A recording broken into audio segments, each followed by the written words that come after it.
Oh, announcement made. Okay, the meeting is being recorded.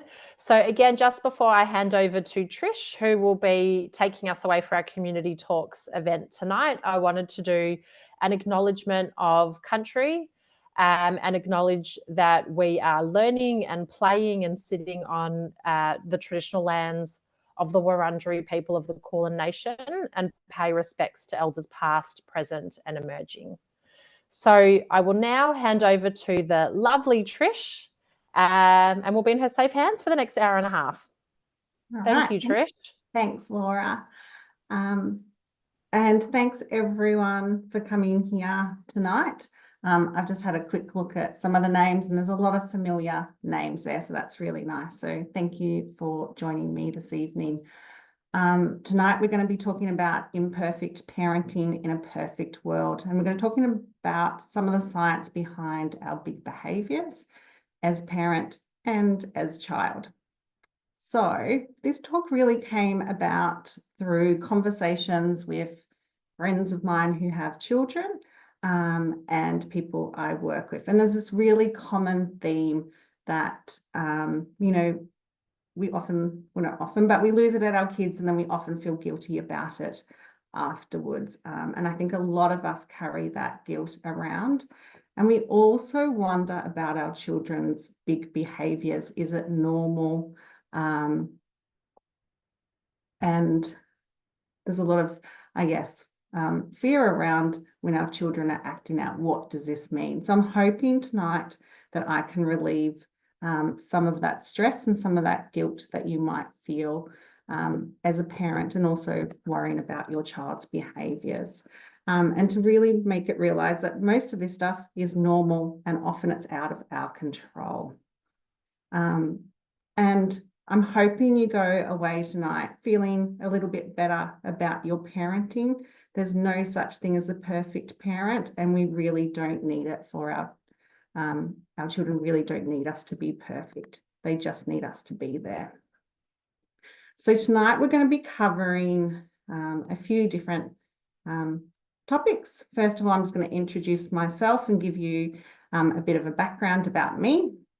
I'm going to talk about the human side of parenting, so understanding how our brains and nervous system work. Then we're going to look at why do I lose my cool and why does my child behave in such big puzzling ways. And then we're going to look at what does the good enough parent do. And I'm going to give you some tips about what to do when either you're experiencing big behaviours, your child is experiencing big behaviours.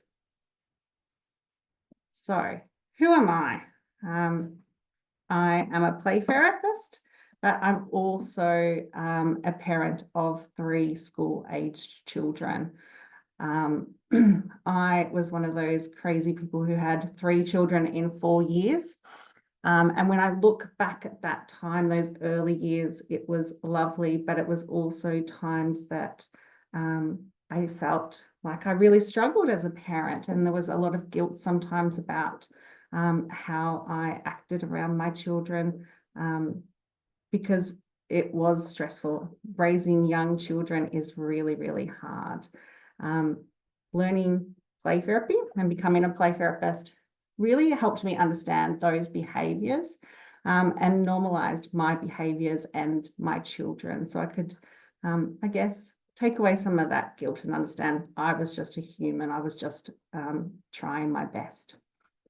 I also tonight want to just normalise life with as a family. So I've put a picture of my messy house in there. There's so much expectations on us as parents, and sometimes it's just nice to see, you know, someone else have a messy house as well. Now, before I was a play therapist, I've had a bit of a journey becoming a play therapist. I started my play therapy journey of studying play therapy when my youngest was born. But before that, I was a paediatric audiologist. And before that, I was a cytogeneticist. So I started my career as a medical scientist, doing the tests that help diagnose genetic disorders in children, couples who are infertile, also prenatally. So that's a little bit of my journey of how I got here. I have worked with families for over 15 years and often in quite tough times for families. This has sort of given me a unique aspect of parenting. I also had my own children while I was working with families. And I think for this, for me, this really helped normalize a lot of our behaviors and what was normal in parenting, because I just got exposed to so many different families and what they were going through. So let's talk about parenting today. Parenting today is tough. If you're finding it tough at times, it really is. And there's a few reasons for that. One of our biggest reasons is just how much information we have access to. We, compared to previous generations, have all the parenting information at our fingertips. And there's so much out there, and so often it contradicts itself. So it's hard to know how we're meant to be acting as parents. There's also the pressure of social media. We see those beautiful pictures of people with their beautiful houses and their beautiful families with their beautiful clothes on. And we forget that these are just highlights of people's lives, and we start to compare ourselves with those around us, or those we see on social media. I have put a picture of Bluey here because I love Bluey, but I have to say, as a parent, it has sometimes made me feel guilty. Those two dog parents really, man, they're like perfect parents. They play with their children at a drop of a hat. They always know what to say to make it feel better. And I have looked at them and gone, I don't play with my children as much as they do. And I'm a play therapist and I don't do what they do, because it's not reality. So if you've ever watched Bluey and felt a little bit guilty, you're not alone, but remember, it's just a cartoon show. I also saw a meme recently that really, I think, brought it home to me, sort of the expectations of parenting in the past compared to now. And it said 1950s, parenting, put a roof over your child's head and feed them, you're winning that parenting. And the pictures was of now was we had to make sure that our children were having nutritious food, a calming bedtime routine. We were giving them enriching activities, making sure that we spend enough time with them and play with them and entertain them, all while keeping our houses immaculate and having great careers and looking after ourselves and going on amazing holidays. There's just so much pressure that we now feel and put on ourselves, which is also coming from this sort of information overload that we're getting. So the information overload also affects our children. Our children are also growing up in a generation where information is also at their fingertips every second of the day. And I read this thing that said that children now their brains process more information in a week than we did as children when we were growing up in a whole entire year. So they have so much bombardment of information in 1 week compared to our year as a child.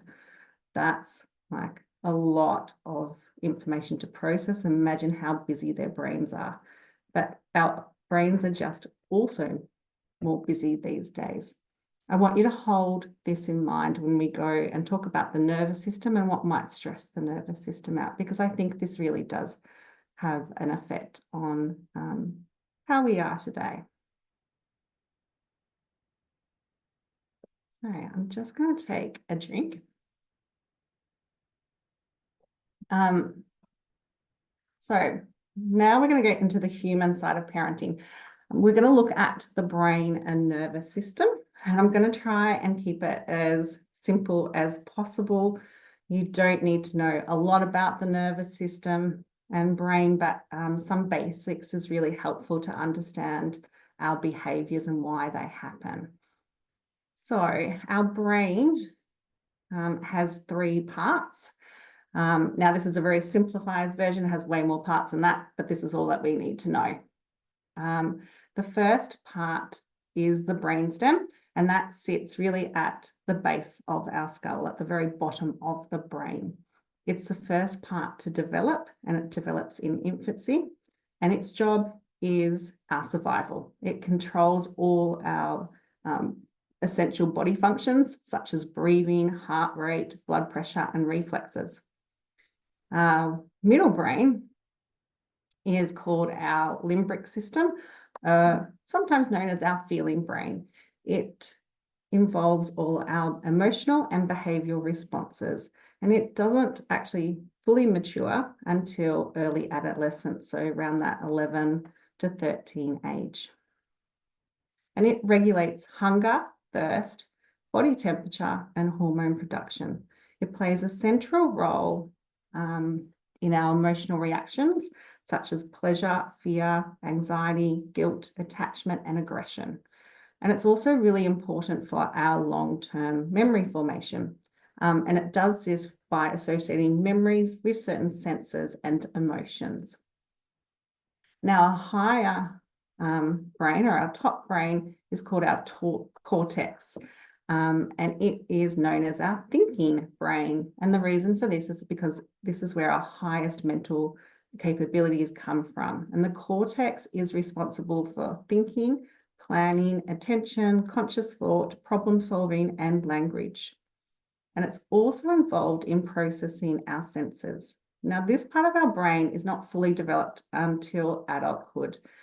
And this can explain a lot of our children's behavior. Their reasoning, their logic, their problem solving, their planning, attention is still developing very much in those younger to mid-childhood and even adolescence years. So science tells us a little bit about how our children's brains grow and develop. And we know that they develop from the bottom up. So that means our survival brain is the first part to develop, then our middle brain, and then last is our very highest level, which is our cortex. It also tells us that a child's experiences and relationships are what help build the brain from the bottom up. So that means what we do with our children is actually helping their brains to develop. And the other thing it tells us is that what happens in the lower levels affects what happens in the higher levels. So as they're developing, it affects the region above it. Now, I like to think of our brain as a house. This sort of makes sense to me. So first of all, we build the foundation, our brain stem. Then we build sort of the middle, the structure, which is our feeling. And then finally, we put the roof on our thinking brain, our cortex. Now, if we don't have a stable foundation, if it's a bit wobbly, the whole system is wobbly. Our house is going to be unstable. Our children's brains are a bit like this. So those first years are very important and do affect what happens later on in the thinking brain.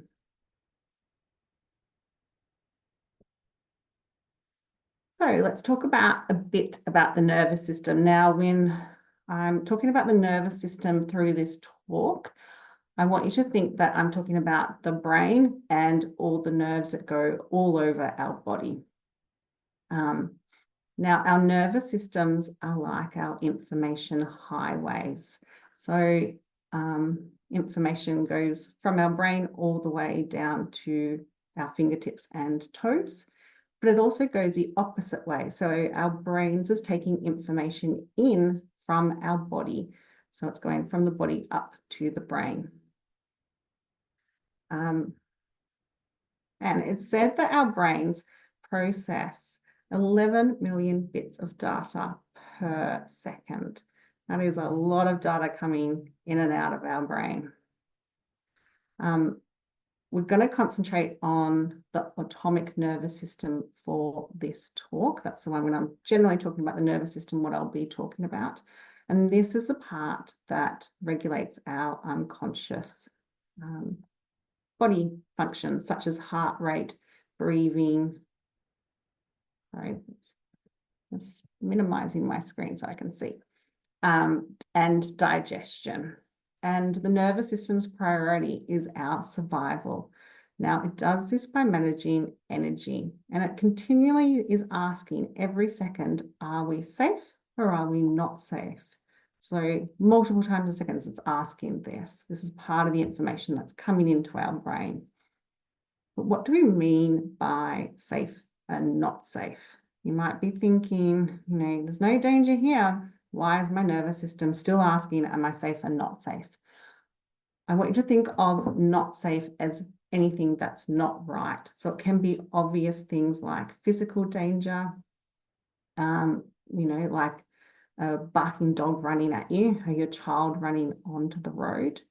But it can be things like not feeling well, feeling thirsty, being too hot or too cold, being hungry, or even being around someone who is stressed. All these things our nervous system detect as not right, because they can have an impact on our survival.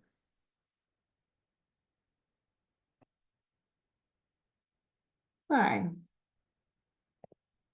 we've got the basics on sort of the brain and nervous system, and don't worry if you don't remember too much about that. If you go away knowing there's 3 parts, I'll be pretty happy. We're going to look at why do I lose my cool and why does my children act in big puzzling ways. Now, to answer this question, we must examine how our nervous system reacts to stress and how that impacts our behavior. So for the next little bit, we're going to have a look at this part.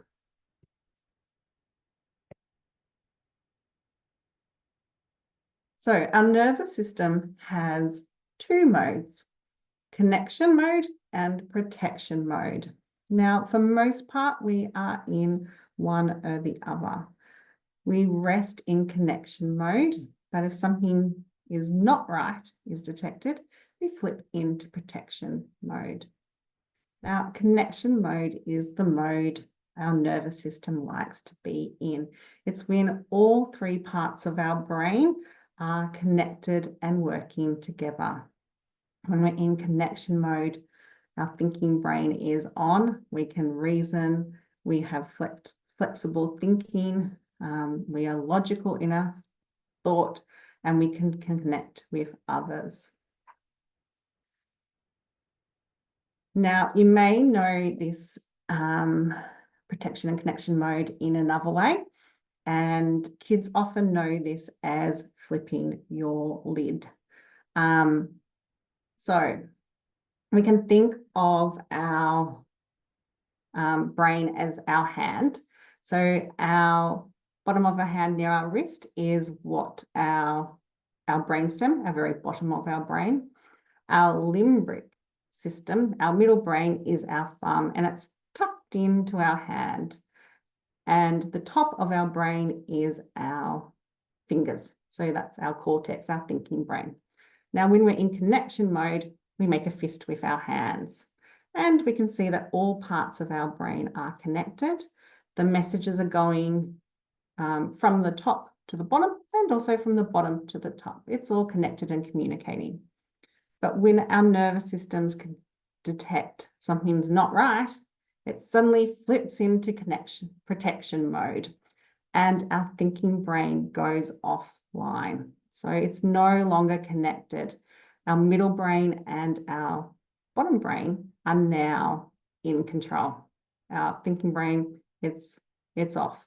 It's not there. So we're reacting from the lower parts of our brain. That's feeling and survival parts. We can be at times a little bit more in protection mode, and a little bit in connection mode. So there's sometimes a bit of a crossover, and that's when you can maybe feel that stress building up in your body. You're starting to know, oh, I'm starting to flip my lid. So what does these modes sort of look like? What sort of behaviors are we looking out for when we're in these modes? Now, children might also know these modes as their owl part of their brain, and their barking dog and possum. So this is often used with children to explain the different modes that we have. We can also think of our protection modes as our stress response. And you might know these better as your fight and flight and freeze responses. So let's first have a look at connection mode. What children may know as their thinking brain. This is our connection, our social engagement mode. In this mode, our energy is regulated, our breathing and heart rate are normal, we feel safe, we're in the present, and we're ready to connect with others. Our brain's also doing some things behind the scenes to get us ready to connect to others. So our facial cues, like smiling, is enhanced. Our body language becomes more open. Our hearing improves, so we're ready to hear others, and our speech becomes more fluent. We are ready for connection. And now messages to and from the brain also travel faster. And that's because the 3 parts of our brain are all connected and they're all talking and working together. So that's connection mode. What does protection mode look like? Well, so our body's now detected something's not right and put us into protection mode. There's 2 responses we can have, one where our energy spikes and one where our energy slumps. So our energy spiking modes are our fight and flight responses. In these modes, our body gets ready for action. Our energy goes up, the heart rate and breathing increases, and our muscles tense, we're ready to go. Behaviors that we might see or feelings that might come out is we might be irritable, anger, furious. We can be offended quite easy. We start to blame others, or we deflect the blame, or we become defensive. There's yelling, screaming, using mean words in this mode. And with our kids, that's when we might see them hitting and throwing and punching and biting others. Now, our flight mode is also where our energy spikes and all those things happen. But it's where we feel the need to sort of run away. So our energy is up, but we're getting ready to run instead of fight. So we might become unfocused. We might fidget and become restless and hyperactive. We're busy, but with everything but the thing that we should be doing. And when I think of this mode, I often think of kids when they're really overtired. There's those kids that just hype up instead of calming down when they become tired. And that's because their bodies have gone into flight mode. The nervous system has detected, oh, you're tired, it's not right, put you into flight mode, and they become hyper rather than calming down. Now, our last mode is our freeze, or our little possum. We call it our possum because when possums sense danger or extreme danger, they lie down and pretend they're dead so the predator doesn't go and get them. So for us, we're not doing that, but our energy slumps, our heart rate decreases, our breathing is restricted. Our body may feel numb or stiff or heavy. It might be hard to concentrate. Our brain just shuts down. We have the urge to hide or isolate. So think about when you've had a really bad day at work, and sometimes the only thing you want to do is to go to bed and hide yourself away. The kid who finds that quiet space, that dark, quiet space to sort of hide away, they're probably in freeze mode. We also become verbally unresponsive and say, I don't know a lot. Now, I think as parents, we've probably all heard this one from our kids if we've asked them how, what did you do today? And they respond, I don't know. And we think, how can you not know? Like you've just picked you up and you must know. But the reality is they probably had a bit of a busy day at school, her kinder, her childcare, and their nervous system's feeling a bit frazzled and it's turned them into protection mode. So that thinking brain has gone offline and they don't have access to those memories anymore. And the only response they can give is, I don't know. They literally cannot think about what they did during that day. Now, in freeze mode, we might also see daydreaming and zoning out. We might be unable to move, or we feel stuck, we're depressed, we're numb, we're bored, and we feel helpless. So that's what the behaviors and what's going on inside us. But how does our nervous system detect these things that are not right?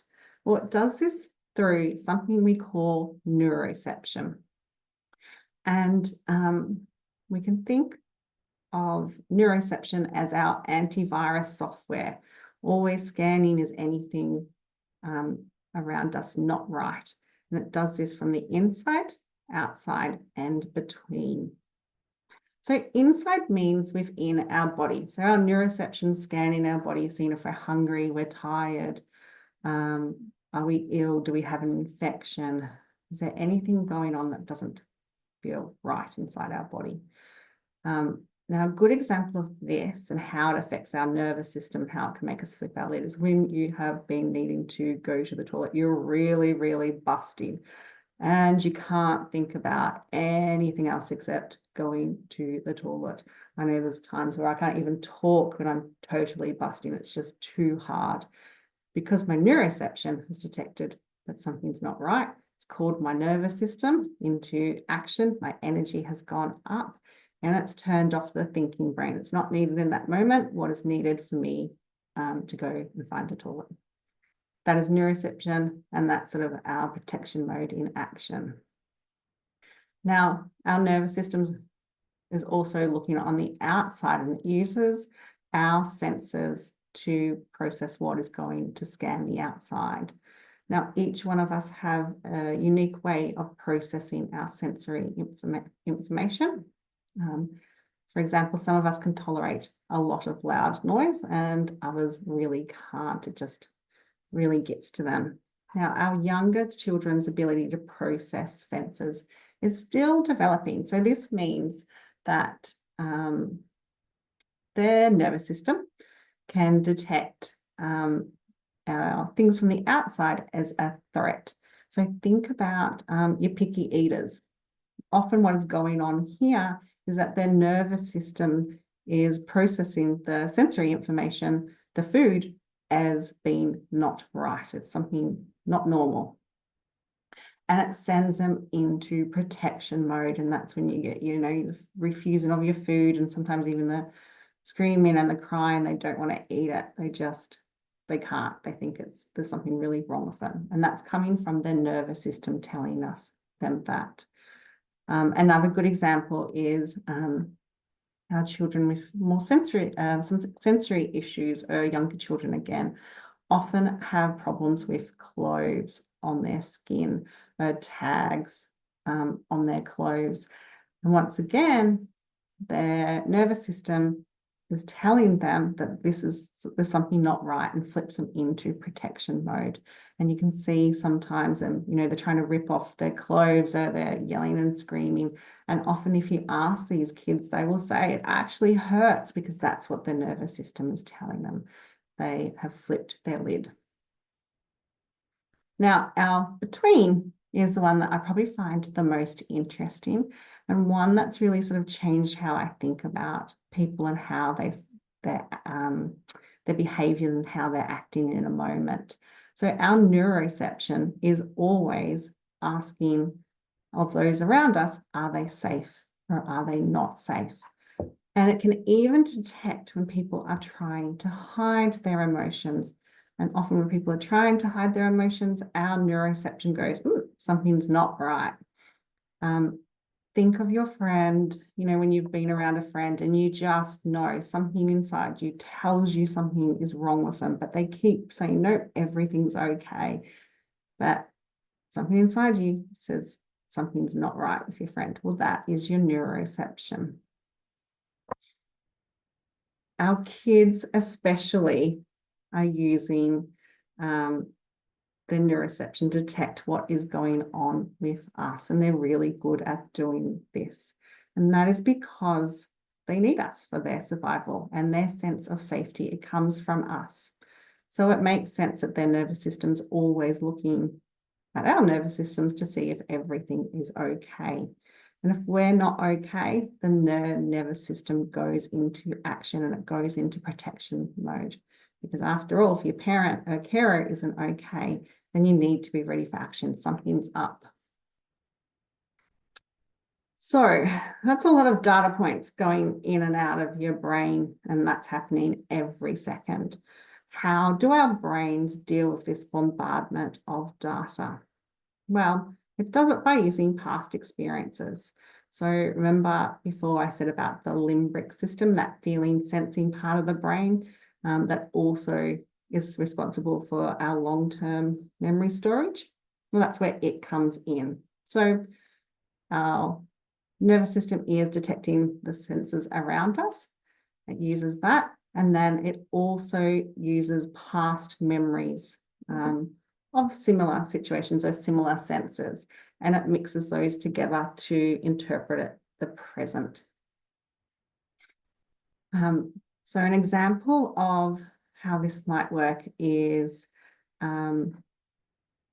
if you're scared of needles, and sometimes just seeing a picture of a needle can make you feel scared. You might notice that your heart is starting to race, your palms are becoming sweaty. And this is because your brain is using your past experience of maybe having a bad experience with a needle to interpret just the picture of a needle. And smells are another one that can sort of elicit that, past memory as well, and that's because of the limbic system. So I think of cloves and nutmegs always. That smell just reminds me of Christmas and makes me feel a bit happy inside. So it's said that about 80% of reality is based on past memories, which is a bit of a scary fact, and also means that when we hear that we make our own reality, we really do. It's really that mix of our past and what is coming in through our senses that is determining our reality. So let's look a little bit about regulation now, because this is something that we've probably all heard of, and often something our children struggle with at times. So I just want to start with saying that regulation does not equal calm. We often think, when we hear the term regulation, we think of that Zen person sitting cross-legged, doing their meditation pose. That's not it. It can be it, but it's not the whole story. We can actually be angry and regulated. We can be sad and regulated. We can be happy and regulated, and we can also be calm and regulated. Regulation actually refers to our brain's ability to manage that flow of energy through our nervous system. So the little rises and the decreases in energy. And one way of thinking about this is we're riding gentle waves of going up and down with the energy flow happening in our body. So we can, a good example of this, and another way of maybe explain it that helps you understand, or it does for me anyway, is thinking about a car and the acceleration and brakes. So To get us moving, we need a little bit of acceleration. We need to gently press on the brakes. So when we get up in the morning and need to get ready for work, our nervous system puts on the acceleration, gets us up moving. Now, when we go to work and we sit down at our desk, we need to focus. So our energy can't stay up. Our nervous system gently puts on the brakes so the energy goes down. So throughout the day, we're going up and down, riding these gentle waves of energy. Now, this is known as our window of tolerance. So when we're regulated, we're in our window of tolerance. We can deal with the everyday stresses, those little bursts of energy.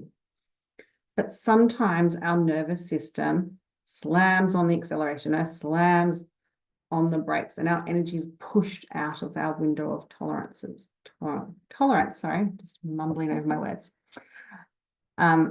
This is what we call dysregulation, what I like to call protection mode. Now, everyone's window of tolerance is different. Some of us, for various reasons, have more narrow windows of tolerance, and even our own window of tolerance can vary by time to time, or even moment to moment, depending on what's going on. Things like, hunger can make our window of tolerance smaller. Or if we've had a really hard day at work, that can make our window of tolerance.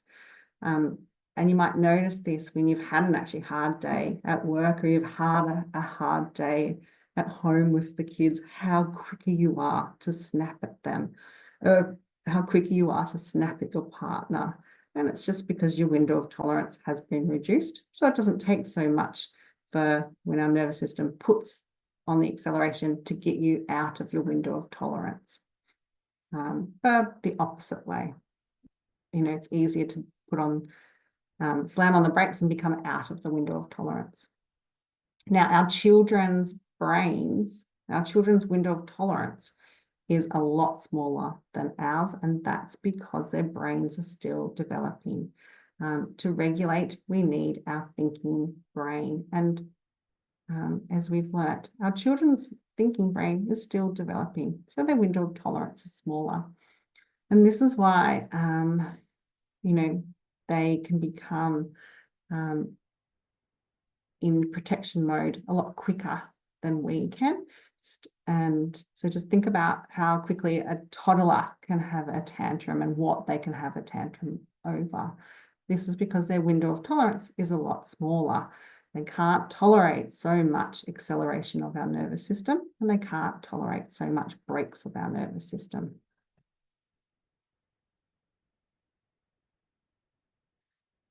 So now that we understand that we have this window of tolerance, what is self-regulation? And also that we know that regulation doesn't equal calm.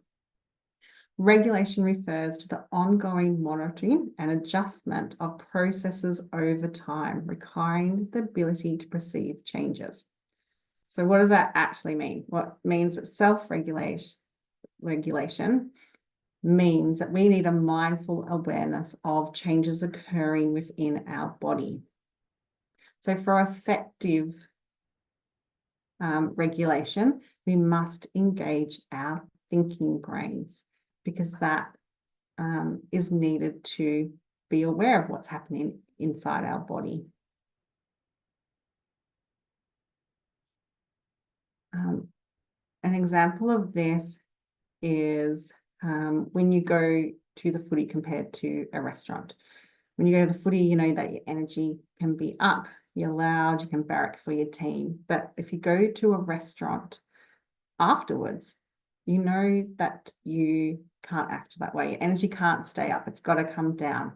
And you're able to do this. As adults, we can do that, and we can make ourselves a little bit more quieter. We know how to regulate depending on where we are. Our children are not so good at this, and that's because they don't have the capacity to self-regulate yet. They're still learning about what is happening in their bodies and what does that mean for their emotions. But what it does mean is that our behaviors and our children can provide insight into what is happening internally. So when your kid comes home from a party and they're just still jumping off the walls, it means that they are having trouble putting on their brakes. Their nervous system can't come down. You, on the other hand, can go to a party and you could come home and sit and have a nice cup of tea or whatever you like to do. You can quiet yourself down. Children can't put on their brakes, so they have a bit more trouble.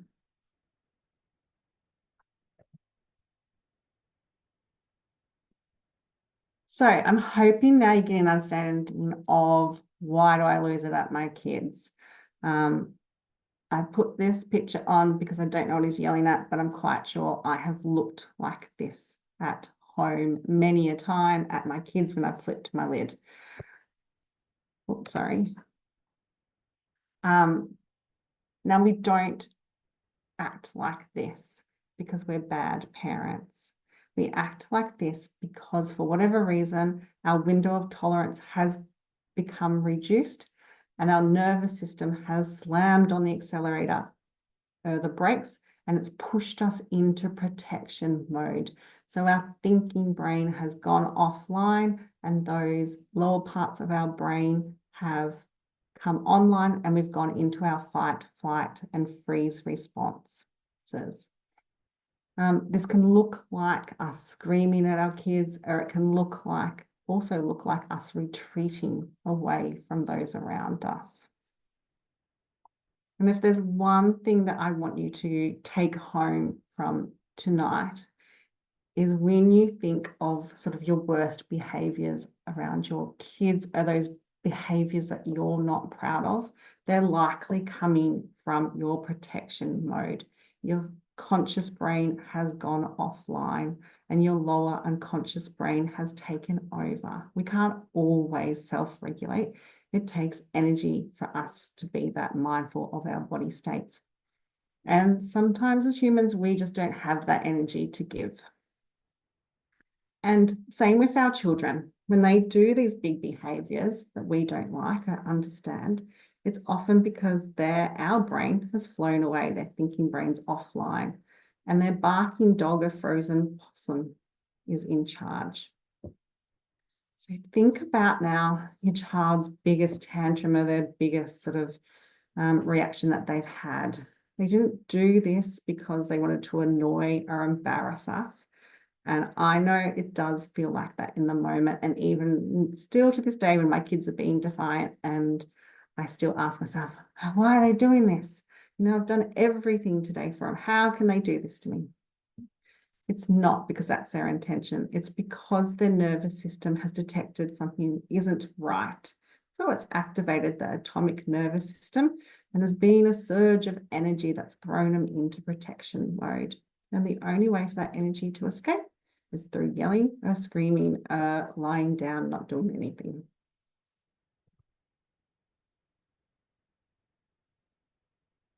So on to the last bit of the talk, and now we're going to, I guess, give you a few little things that you can do, but also give you a bit more of an understanding of how our children learn to regulate themselves.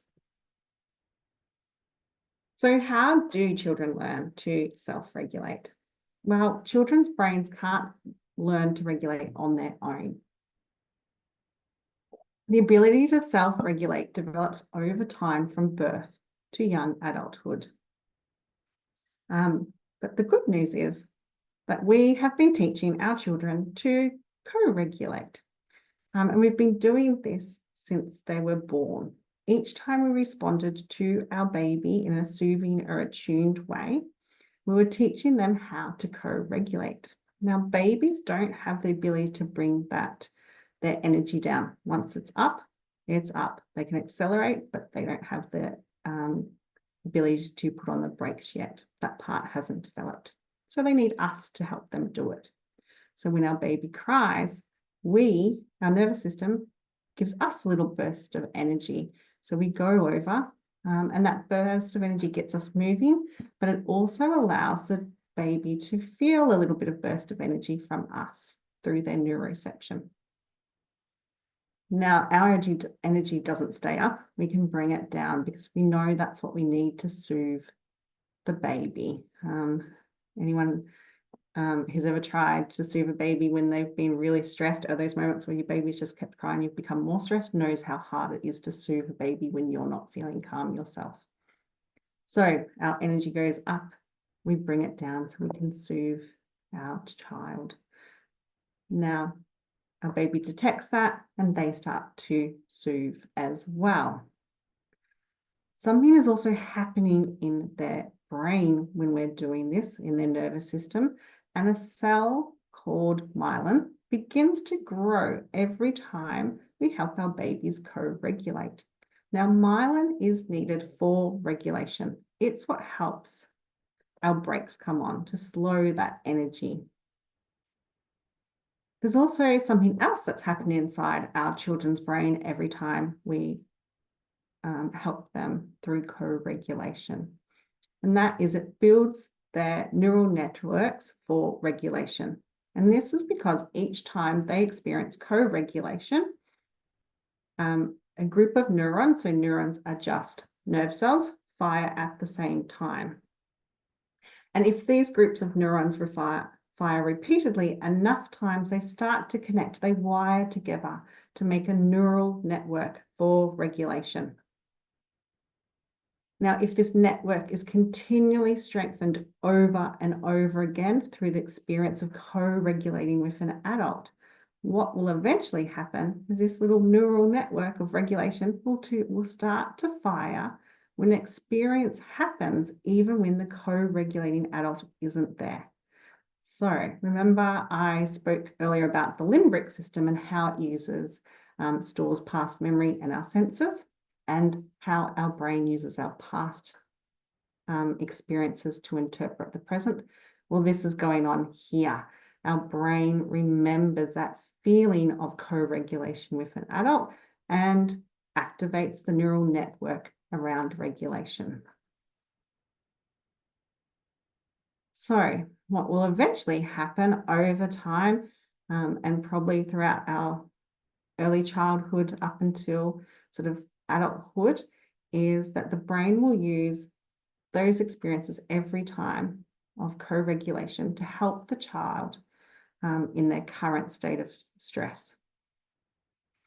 So the more we co-regulate, we're making that neural network stronger. And then one day, our child's brain will remember to light up the co-regular pathway, even though we're physically not there. So think of a person that you constantly turn to when you're distressed. Often when we're feeling distressed, just thinking about this person can help us feel calm. And that's because our brains have made a neural network around the positive experience of being with this person when we've been distressed. So even in our hardest times, we still turn to people that are most important to us to help us co-regulate, just like our children do.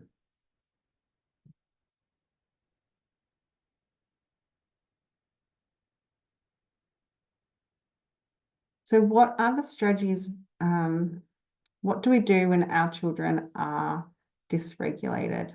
So I'm quite sure we've all tried a number of strategies to help when our child is dysregulated or in protection mode. And we've all had times where they just don't seem to be working. Even the best of strategies don't always work. I had a child who, if I told them to breathe when they were angry, would just get more angry. I now know that's because in that mode, her thinking brain had gone offline. She didn't have access, the ability to think about breathing. That was too much. Her brain wasn't developed there yet. So what do we do? These are a few steps, but the thing that I want you to remember the most is just be there with your child. They need your regulated nervous system to piggyback off, to learn how to co-regulate. So if you don't remember any of those steps, I just want you to remember that one. But these are the steps that we can use. So step one is to notice that your child is in protection mode. Now, this is not always easy to do. Sometimes the behaviors are a bit more subtle, like when our kid is being defiant.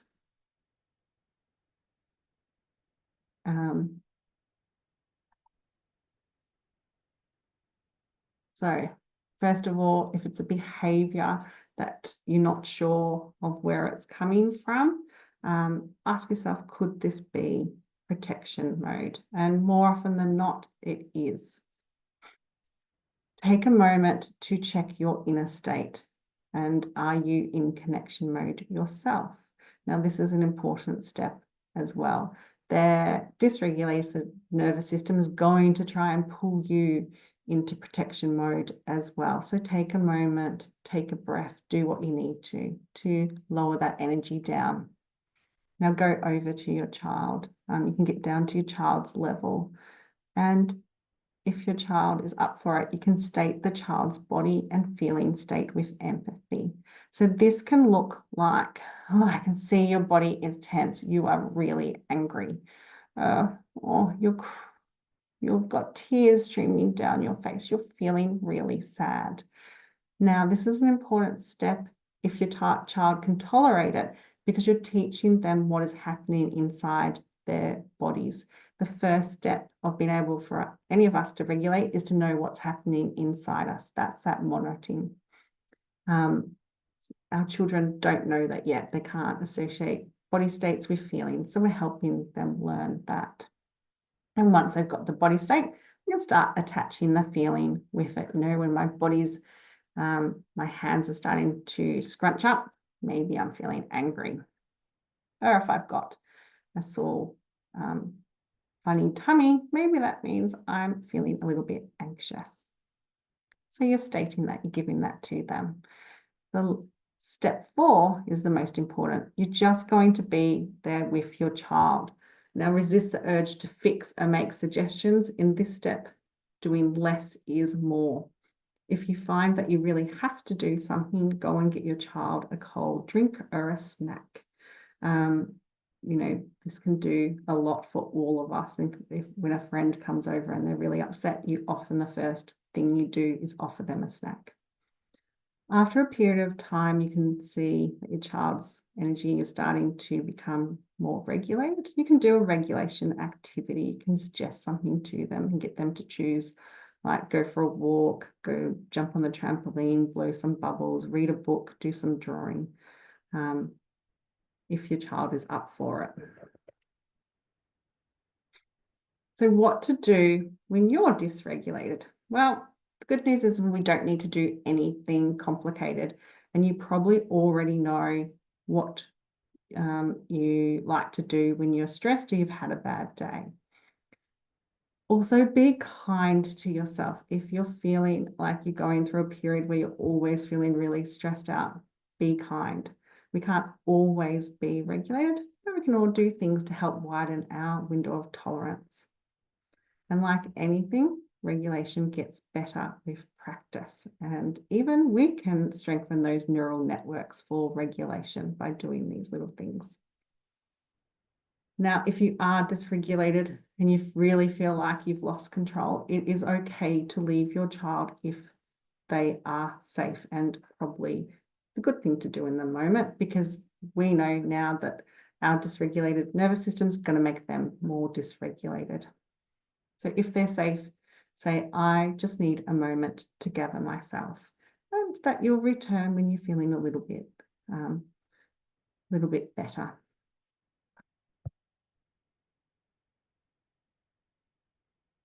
I love using the flipped lid language and the owl barking possum language with my kids, as it gives me a common language to express what is happening inside our bodies and our emotional states.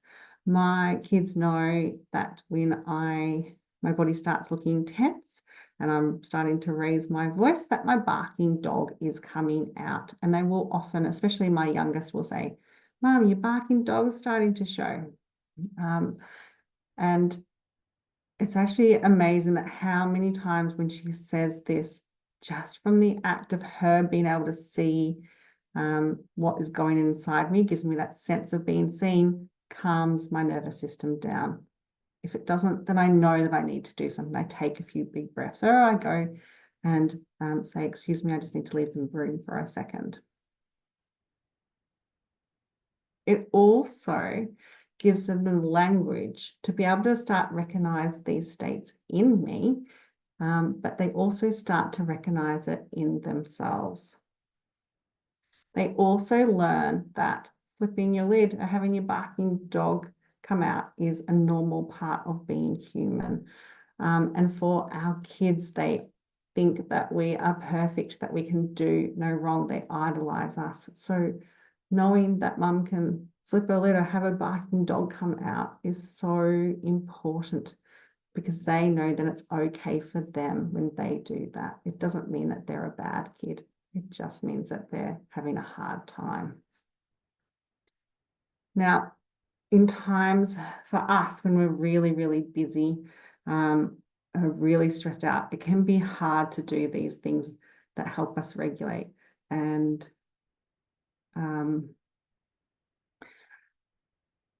do the things that we know we should be doing. So in these times, my tip is to do little micro regulation breaks, and something I often do when I'm really, really busy.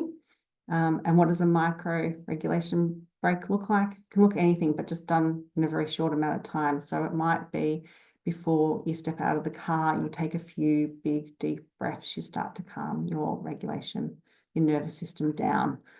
It could be giving your dog a bit of a pat or a cuddle. It could be one that we often use in the playroom is we spray some essential oils around. Just the smell can change how we feel and start to soothe our nervous system. It doesn't have to be big, it can be little. Just do it a few times during the day to help soothe your nervous system. So what do we do when we have lost it? We've flipped our lid, or we're going through just a hard time and we're not there for our kids the way we would like to be. Well, the good news is that research shows us that it's not those times where we're not feeling great about our parent that are important. It's what we do afterwards. And this is where the importance of the repair, it's how we repair the broken relationship after. So an example is you've lost it at your kid, you started yelling. The repair can be as simple as, I'm sorry for yelling. I was angry. Next time, I'll try and take some deep breaths when I'm upset. Or it could be, I didn't handle that well. I'm sorry, I shouldn't have treated you that way. It must not have felt great. Guess I'm still learning how to deal with my emotions as well. So these are two little things that you could say. Some things to consider about the repair are, before you do the repair, is make sure that you're regulated and you're back in connection mode before identifying your feelings and before going to your child. Try to see the situation from your child's perspective. Approach it with curiosity about their needs and let their feelings guide you. If your attempt to repair is rejected, don't take it personally. They may not be ready to connect yet, and they're probably still in protection mode. Just sit there, be near them, even if they're pushing you away. Now, if they really don't want you to be there, I've got one of these at home. One of my kids sometimes just can't handle me being there. That is okay. You can leave. I will say to her, I can see that you're having a hard time. I will come back in a few minutes to check on you. And often when I just give her a few minutes, it's enough for me to be able to come back and just sit there with her. Now, the repair is important because it teaches our children that making mistakes and not always behaving perfectly is normal. We're all human. We're all going to do it. It also teaches your child what to do when they need to mend a relationship. So what do good enough parents do? Well, good enough parents show up. They don't show up all the time, but they show up as much as they can. So the good news is we're probably all good enough parents. We're all trying to show up as much as we can. Now, two little parenting gurus, Dan Siegel and Tina Bryson, who Dan Siegel has written a lot of books around parenting, all based on the brain. They've come up with the 4 S's. So things we can do as parents that have been shown over and over again in studies to have the biggest outcomes on how our children are later in life. These 4 things are predictors of how well adjusted our children become later. So what can we do? The 4 S's to showing up. We can, first of all, be safe. We keep our children safe and we make them feel safe. The second one is we see them. We attune to the mental state. We understand their inner worlds and respond. So when we're doing, going over there to try and co-regulate and we're telling our child, I can see that you're angry. We're attuning to their mental state. We're trying to see what is going on inside them. We soothe them. So in their times of distress, we go and be with them, and we teach them, no matter in life, that we will always be there. And now if we do all these 3, the last one happens. They become secure and we become their secure base. And our children learn to keep themselves safe. They know their own self-worth because we've tried to understand them, and they know how to regulate themselves because we've helped them co-regulate when they have been distressed. And the take home from this is that we don't have to do these things all the time, just as much as we can. And showing up seems easy, but often in our busy lives, it can be hard. So we can only do the best that we can do. And to be good enough parents, we don't need to do it all the time. So our take homes, these are the things that I want you to try and remember. So sometimes our behaviors are just because our nervous systems have taken over and our thinking brain has gone offline. Our barking dog has chased our brain away and it's no longer there. We're not in control of these behaviors. If a behavior puzzles you or you don't like it, either in yourself or your child, ask yourself, is this behavior coming from protection mode? And more often than not, it is. And if we know if we're in protection mode or our children are protection mode, we know what we can do. We need to go in there and be with them, be with ourselves. Remember, not safe for our nervous system isn't just physical danger, it's anything that's not right, such as hunger, thirst, tiredness, being around someone who is in protection, and even being around someone who's in protection mode. And the last take home point, and if you forget everything else, this is what I want you to remember from tonight, is our children don't need us to be perfect. They just need us to show up for them. And so thank you for listening. I know it's a lot, and sometimes when we learn new things, if you haven't heard this before, it can be a lot to take in. I'm one of those people, when I learn something new, my initial reaction is, I'm not sure about this. And that's okay if you're feeling like that tonight. Take some time with it and sit with it and see what feels right for you and what doesn't. So thank you for listening, and now we'll have some time for questions. Trish, thank you so much for such a relatable and informative talk. I love listening to you talk about all of these really important concepts about brain and parenting and nervous systems and emotions. And really, I think that you've woven in such a beautiful message for all of us to walk away with tonight, which was that key takeaway, which is that, good enough is good enough. And I really appreciate you sharing all of that with us tonight. So what we will do, I'm going to hit stop recording, and Trish, I'll do that now. Yeah.